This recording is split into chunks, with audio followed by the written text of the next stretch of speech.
కీర్తి రావడానికి లక్షణాలు ఇవి కావచ్చు.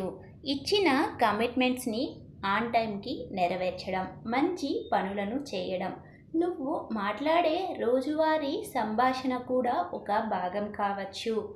ఎక్కువగా తగాదాలు పెట్టుకోకుండా తన పనిని తాను చేసుకుపోవడం కూడా ఒక లక్షణం కావచ్చు. తోటివారికి ఆపద సమయంలో కాస్త సహాయపడే గుణం కలిగి ఉండడము. అలాగే ఇతర వ్యక్తులతో నువ్వు ప్రవర్తించే తీరు కూడా కీర్తి రావడానికి కారణం కలిగి ఉంటుంది. హాయ్ ఫ్రెండ్స్, ఎలా ఉన్నారు? నేను ఇచ్చే ఇన్ఫర్మేషన్స్ మీకు నచ్చుతుంటే లైక్ చేయండి, షేర్ చేయండి. మరిన్ని ఇలాంటి వీడియోస్ కోసం నా ఛానల్ని ఫాలో అవుతూ సబ్స్క్రిప్షన్ అవ్వండి.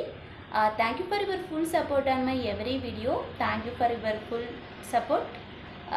Thanks lot.